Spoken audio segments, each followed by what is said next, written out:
destruction. The memories of that woman, the one who wielded the flame art so carelessly, surged to the forefront of his mind. Yeon-Myeong's voice, when it came, was heavy with regret. If only he had been more cautious, more attuned to the danger that woman's control over such a powerful technique posed. But it was too late for regrets, and Chonggak's sharp retort reminded him of that fact.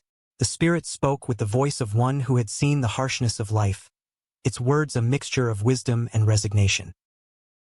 Chonggak recounted the story of Myeonggik, Yeon-Myeong's ancestor, who had made a grave mistake in his judgment, killing the Azure Dragon, a being of pure benevolence, because he had only seen the surface of things. This act, born of misjudgment, had nearly thrown the entire continent into chaos. Myeonggik had carried the burden of his mistake, hunting down the evil dragons in penance, but it had been too late to undo the damage. Chonggak's words were harsh, but they were meant to remind Yeon-Myeong that reflecting on past mistakes was important, but dwelling on them endlessly would do nothing to change the future. What mattered now, Chonggak emphasized, was the kind of person Yeon-Myeong would become because of the failures he had faced today.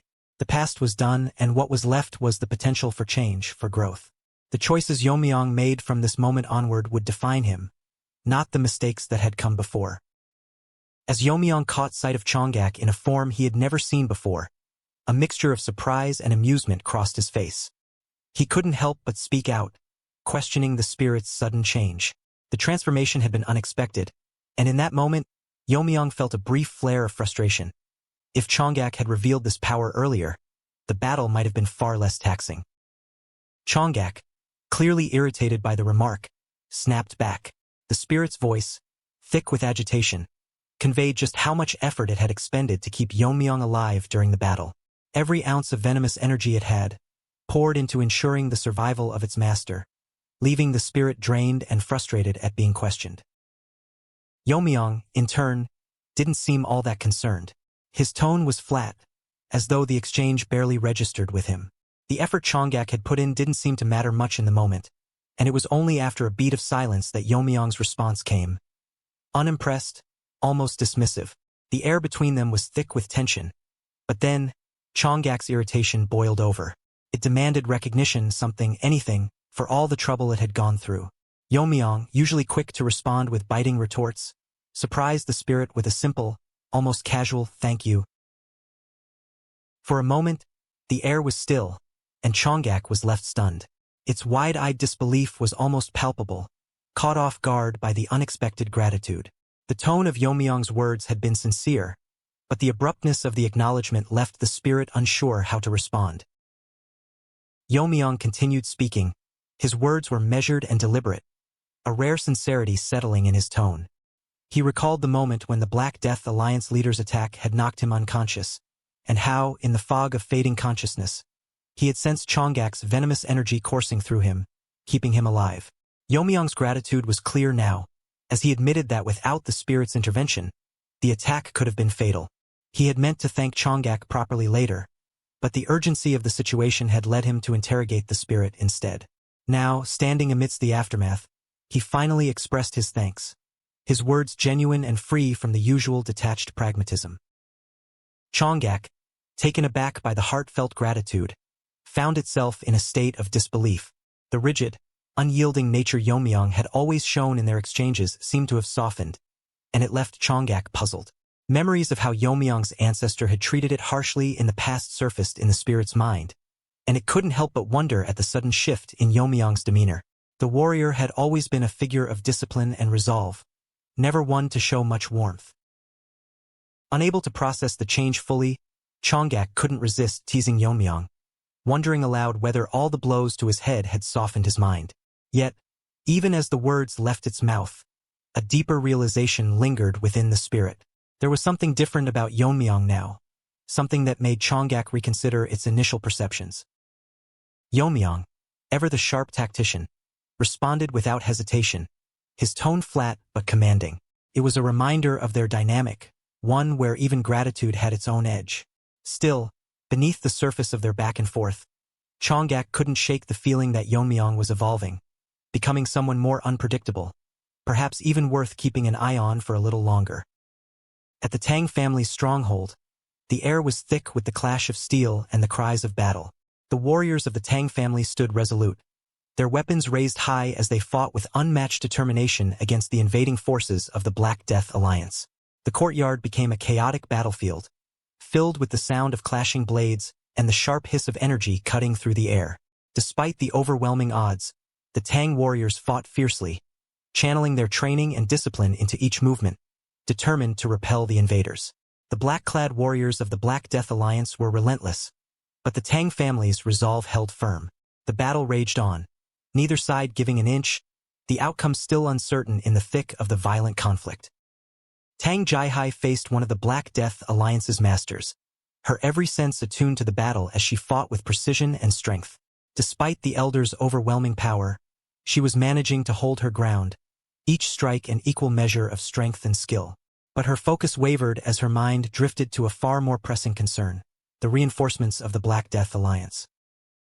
Her heart raced as she thought about the other 6 Grand Masters who were still unaccounted for. Where are they? She wondered.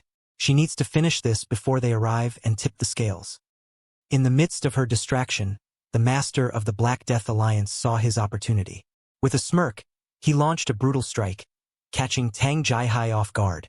The force of the attack landed squarely on her, sending her flying backward, her body slamming into the ground with a painful thud. The elder's voice rang out, full of disdain and confidence as he towered over her fallen form. As Tang Jii struggled to regain her footing, the master's words continued, cold and mocking. He was all too aware of her concerns about the other Grand Masters and her battle against the clock. His words painted a grim picture. Their reinforcements were already on their way, and once the Formation Masters were dealt with, a flood of additional troops would descend upon the Tang family. It was only a matter of time before the alliance's leader arrived to finish what had been started. The day would mark the end of the Tang family's long reign. The elder raised his massive blade, its edge glinting in the light as he prepared for his final strike. His eyes gleamed with cruel satisfaction as he declared his intent to claim the honor of ending the Tang family line, targeting their patriarch. As the deadly blade of the Black Death Alliance's master loomed over her, Tang Jii closed her eyes, steeling herself for the inevitable. The weight of her family's fate seemed to settle on her shoulders, and she was prepared to embrace her final moments. Her thoughts raced as she reflected on the sacrifices made and the battles fought, knowing she would not live to see the outcome of this war. But just as the master's blade was about to descend, a figure rushed into the fray, blocking the deadly strike. Tang Jii's eyes snapped open in surprise, her heart pounding as she recognized the warrior who had intervened. Her voice trembled with regret as she called his name, her emotions swirling with disbelief and sorrow. The master, enraged by the unexpected interference, snarled in fury. His hands shot out, grabbing the newcomer by the head with an iron grip, preparing to crush him with his strength. His words dripped with venom as he vowed to end the life of this new opponent. But Tang Jii, the warrior who had come to her aid, remained calm and resolute. In the face of the master's fury, he prepared himself for the end. His life had long been marked by disgrace, shunned by the very clan he had once sworn to protect. For years, he had served those elders who brought shame to the family. But now, as he stood in the shadow of death, he found a small measure of peace. At least now, he thought, he would die with dignity, his final act one of redemption. The master of the Black Death Alliance raised his massive blade, poised to strike. He could almost feel the weight of the blow that would end Tang Jii's life. But just as the weapon began its descent, something halted his hand mid-air. A powerful, suffocating presence rippled across the battlefield, an aura so intense that it seemed to freeze the very air around him. The master's instincts screamed in warning, his entire being trembling as he instinctively knew that to move even an inch would spell certain doom. The overwhelming force that loomed behind him was not one to be trifled with. The chaotic sounds of the battle began to falter as the warriors and fighters alike froze, their attention drawn to the mysterious figure that had appeared. Whispers spread like wildfire, eyes widening in recognition as the crowd murmured the name, a name that stirred fear and awe. Behind the master, the aura of terror remained palpable, heavy and almost tangible. His mind raced in disbelief. How could this be? He had been certain that Tang Yeon-Myeong had perished at the hands of Myung-il. Yet here he was, standing before them, a harbinger of impending destruction. The master's confusion deepened as he stood frozen, his mind struggling to comprehend the impossible sight before him, questioning why Yeon-Myeong, not Gil-jun, had appeared on the battlefield. Yeon-Myeong strode onto the battlefield, his steps deliberate and filled with an unnerving calm. He held the severed heads of the Black Death Alliance's fallen warriors, tossing them onto the ground with a resounding thud that echoed through the silence that had overtaken the fighting.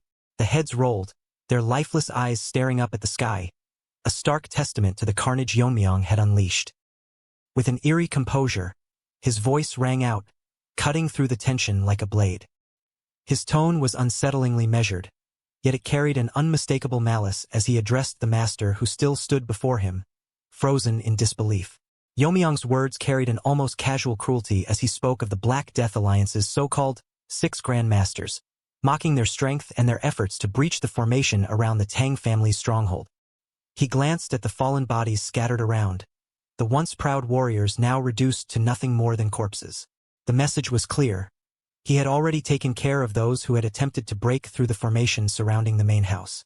His eyes locked onto the master, a dark, chilling gaze that sent a ripple of unease through the battlefield. Despite the ruthlessness in his words, Yeon-Myeong remained calm, as though this was just another step in a plan he had long prepared. He offered the master a choice, the same as he had given to the others, his voice laced with a venomous promise. He would grant them the chance to flee, to save whatever life they had left, but only if they abandoned their cause. If they refused, the consequences were clear. Yeon-Myeong would personally send them to join their leader in the afterlife. The threat hung heavily in the air, more potent than any blade, as the master stood at the center of it all, realizing that his fate was no longer in his hands.